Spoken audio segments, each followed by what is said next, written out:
Right now, you believe that the Andromeda Galaxy is 2.5 million light-years away from you. You believe the nearest star is 4 light-years away. You believe distance in space is real, measurable, absolute. But what if every single measurement you have ever made of cosmic distance is wrong? What if distance itself is not a fundamental property of reality, but a trick your brain plays on you? What if at the deepest level of physics, space has no distances at all? What I'm about to show you will permanently destroy your understanding of what space actually is. Distance feels like the most obvious thing in the universe. You are sitting some distance from the screen you are watching this on. The moon is 250,000 miles away. The sun is 93 million miles away. These distances feel real, absolute, permanent. Distance is just how far apart things are. It seems like the simplest concept in all of physics, but simplicity is often the mask that the deepest mysteries wear. And distance, the most seemingly obvious property of space, turns out to be one of the most profoundly misunderstood concepts in all of science.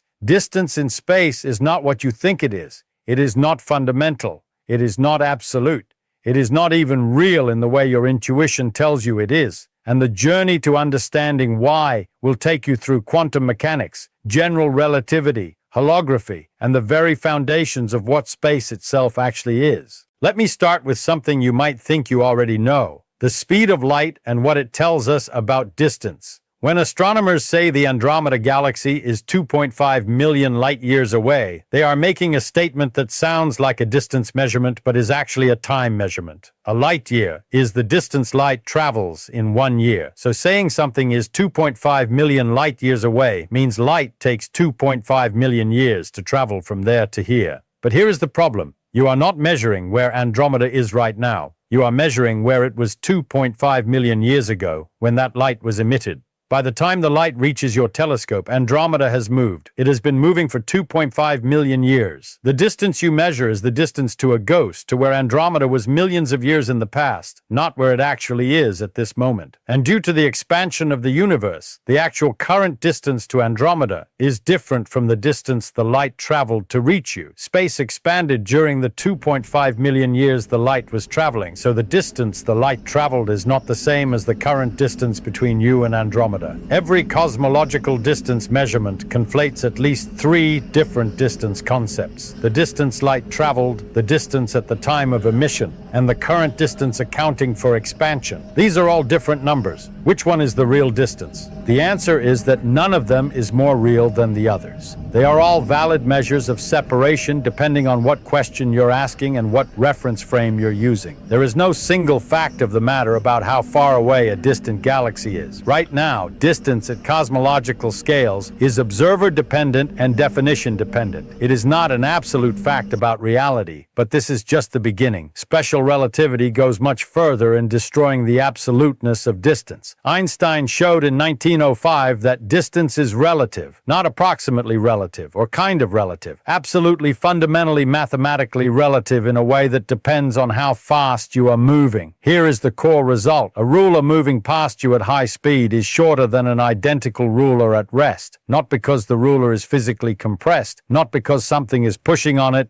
but because the geometry of space-time is such that a moving object occupies less space in the direction of motion than the same object at rest. This is length contraction, and it is a real, measured, experimentally confirmed fact. At 10% of light speed, an object is contracted by about 0.5% in the direction of motion, small but measurable. At 90% of light speed, it is contracted to about 44% of its rest length. At 99% of light speed, it is contracted to about 14% of its rest length. As you approach light speed, length approaches 0. What does this mean for cosmic distances? It means that distance is frame-dependent. If you are on a spaceship moving at 99% of light speed toward Andromeda, the distance from you to Andromeda is not 2.5 million light-years. It is 2.5 million light-years divided by the Lorentz factor, which at 99% light speed gives you a distance of about 350,000 light-years. You and someone standing still on Earth would measure completely different distances to the same galaxy.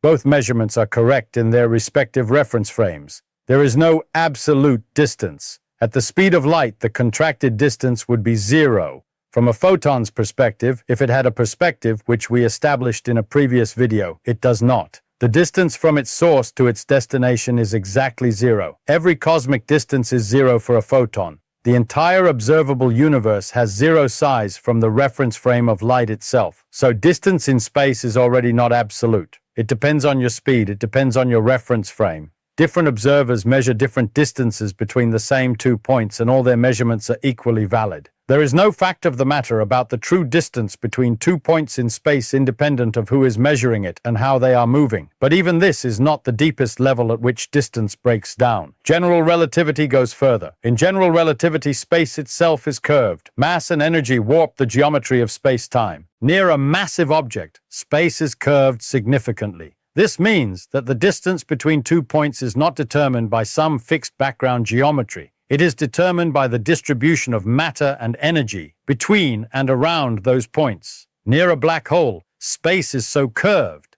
that the distance from outside the event horizon to the singularity inside is effectively infinite. Even though the black hole has a finite radius as measured from the outside, an infalling observer experiences the inside of a black hole as having enormous volume far larger than the black hole appears from the outside. The interior of a black hole contains vast amounts of space that are not accessible from outside. This reveals that distance is not a fixed property of space. It is determined by the geometry, which is determined by matter and energy. Change the distribution of matter and energy, and you change all the distances in the universe. Distance is not a backdrop against which physics happens. It is itself a physical quantity that changes depending on the physical configuration of the universe. Curved space also means that the shortest path between 2 points is not a straight line. In curved space-time, the shortest paths are called geodesics, and they follow the curvature of space. The distance along a geodesic depends on the curvature, and the curvature depends on the mass and energy distribution. 2 points that are close together in flat space might be far apart along the geodesic if there is a massive object between them, or might appear close together due to gravitational lensing, bending light around the massive object. Even the concept of 2 points being at the same location gets weird inside a black hole due to the extreme space-time curvature. 2 points that are at the same spatial location according to one coordinate system can be at vastly different locations according to another coordinate system. The coordinates we use to label points in space-time are arbitrary. Different coordinate choices give completely different descriptions of which points are near each other and which are far apart. This is not just a mathematical technicality. Physical effects depend on coordinate choice. What looks like a strong gravitational field in one coordinate system looks like flat, empty space in another. What looks like a huge distance in one coordinate system looks like a tiny distance in another. The coordinate invariant facts about space-time are about its geometry and topology, not about simple distances between points. Now we come to the deepest and most radical way in which distance in space is an illusion: quantum entanglement and the holographic principle. Quantum entanglement is perhaps the strangest phenomenon in all of physics. When two particles interact and become entangled, they form a single quantum system described by one wave function, no matter how far apart they are subsequently moved. Measure a property of one particle, and you instantly know the corresponding property of the other particle, regardless of the distance between them.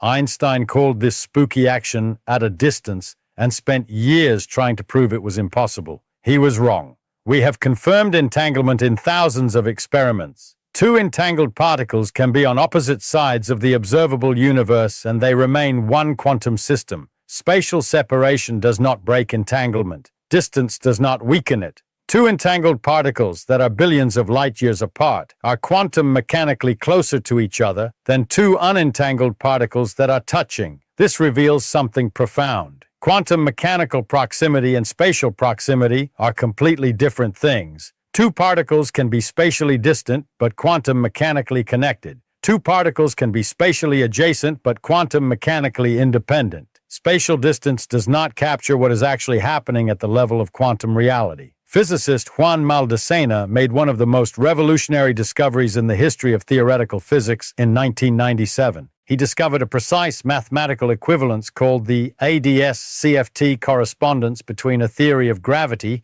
in a certain curved space-time and a quantum field theory with no gravity living on the boundary of that spacetime. The gravity theory lives in a space with one more dimension than the boundary quantum theory, yet the two descriptions are completely equivalent. Every observable in one theory has a precise translation into an observable in the other theory. They describe exactly the same physical reality from two completely different perspectives. This is the holographic principle in its most precise mathematical form. The physical reality we experience in 3 dimensions of space can be completely and exactly described by a theory living on the 2-dimensional boundary of that space. The 3rd dimension of depth, the dimension that gives us our sense of depth and distance, is not fundamental. It is emergent. It arises from the quantum entanglement structure of the boundary theory. Think about what this means for distance. In the 3-dimensional bulk theory, you have distances. Things are close or far apart. Gravitational effects depend on distance. The geometry of spacetime determines distances. All of this seems fundamental and real. But in the 2-dimensional boundary theory, there is no bulk distance. The 2-dimensional boundary theory has its own distances, its 2-dimensional geometry.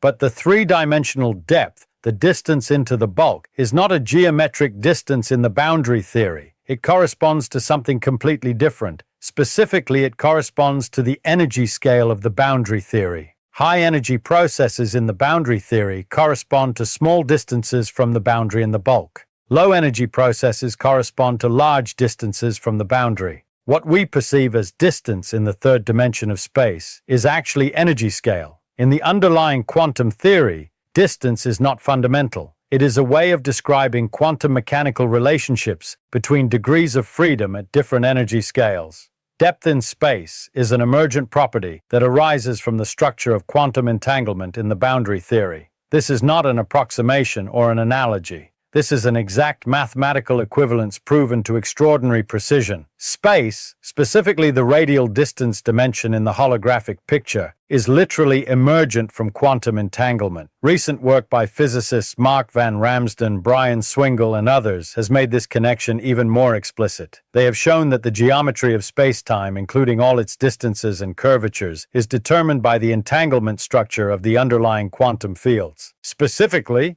a concept called entanglement entropy, which measures how quantum mechanically entangled different regions of a quantum system are, determines the geometry of the corresponding spacetime. Regions of spacetime that are close together correspond to strongly entangled regions in the quantum description. Regions of spacetime that are far apart correspond to weakly entangled regions. Distance in space is entanglement in quantum mechanics. These are 2 descriptions of the same underlying reality. Van Ramsden demonstrated this with a beautiful thought experiment. Take the quantum state of the boundary theory and reduce the entanglement between 2 halves of it. What happens to the bulk spacetime? The bulk spacetime splits into 2 disconnected pieces as the entanglement is reduced. Continue reducing entanglement to 0, and the 2 halves of the bulk spacetime become completely disconnected with infinite distance between them. Restore the entanglement, and the 2 halves reconnect, and the distance decreases. Spacetime connectivity, the fact that different regions of space are connected to each other with finite distances, is literally created by quantum entanglement. Remove entanglement and space falls apart. Add entanglement and space is stitched together. Distance is not a property that space has independently. Distance is a manifestation of quantum entanglement between the degrees of freedom that constitute space. This insight has led to one of the most exciting recent developments in theoretical physics, the ER equals EPR conjecture proposed by Mold-Siner and Leonard Susskind himself. Einstein-Rosen bridges, which are wormholes connecting 2 distant regions of spacetime, are denoted after Einstein and Rosen, who first described them mathematically. Einstein-Podolsky-Rosen pairs, which are maximally entangled quantum particles, are denoted EPR after the famous 1935 paper by Einstein-Podolsky and Rosen. The conjecture states that ER equals EPR. That is, an Einstein-Rosen bridge between 2 black holes is the same as an EPR entanglement between the 2 black holes. A wormhole connecting 2 distant regions of space is equivalent to maximum quantum entanglement between those regions.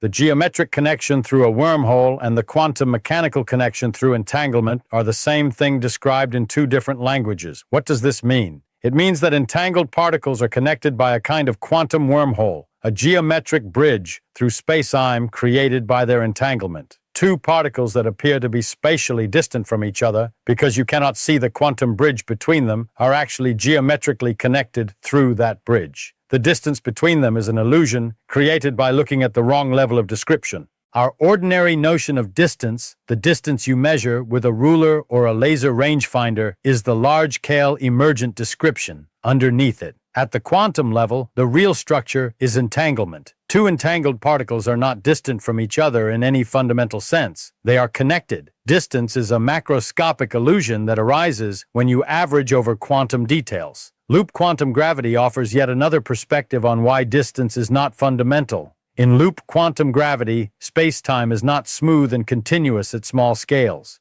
Instead, it is composed of discrete quantum units, tiny chunks of space called spin networks.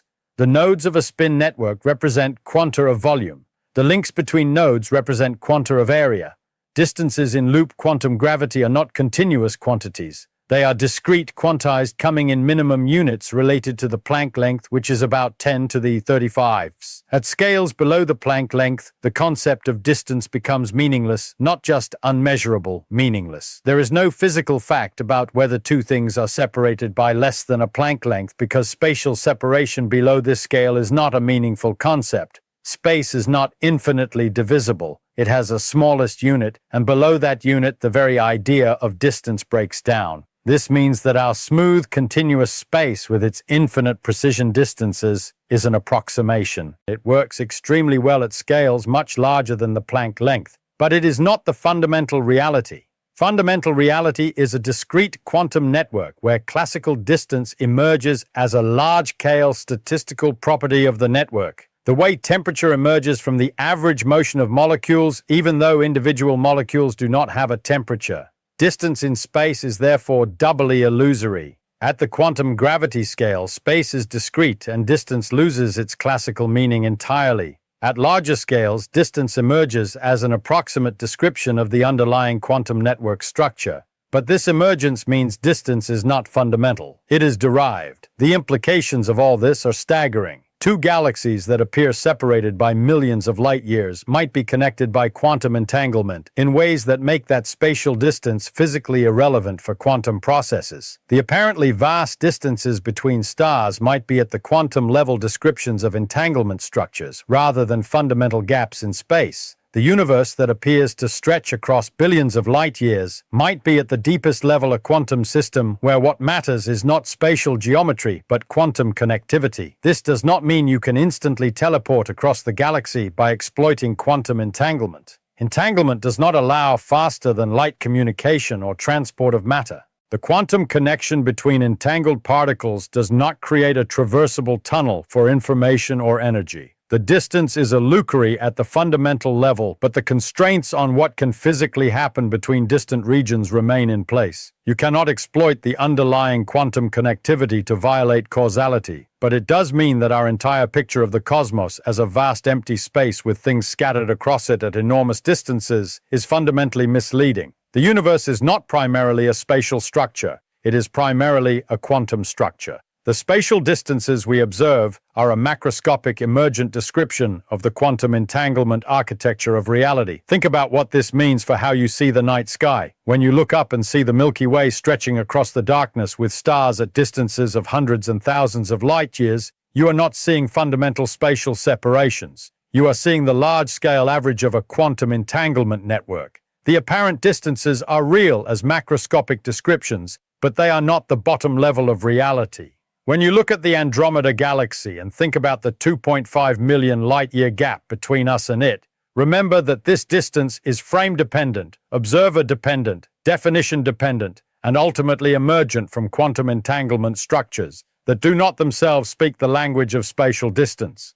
When cosmologists measure the scale of the observable universe at 93 billion light-years and describe it as unimaginably vast, Remember that this vastness is a description in the approximate language of classical geometry. In the underlying quantum description, there are no 93 billion light-years. There are quantum states, and their entanglement patterns and the geometry, including all those distances, emerges from those patterns. Distance in space is real the way that temperature is real. You can measure it, you can feel it, you can build technology based on it. But it is not fundamental the way quantum states are fundamental. It is an emergent, approximate, observer, dependent description of something deeper that has no distances. The universe is not a collection of things scattered across a vast space. The universe is a quantum system, and what we call space with all its distances and geometries is the way that quantum system looks from the inside when you are a macroscopic being made of trillions of atoms interacting at energies far above the quantum gravity scale. You are not separated from the stars by light years. You are connected to them through a web of quantum entanglement whose large-scale description we call space. Every particle in your body is quantum mechanically connected to particles throughout the cosmos. The apparent distances between you and everything else are the macroscopic shadow of quantum connections that have no spatial description at the fundamental level. This is what distance in space really is. Not a fundamental property of reality, not an absolute fact about how far things are from each other, but an emergent, approximate observer, dependent description of quantum entanglement architecture. A useful fiction that we mistake for fundamental reality because we are too large to see the quantum structure underneath. The universe is not vast. The universe is quantum, and in the quantum description there are no distances.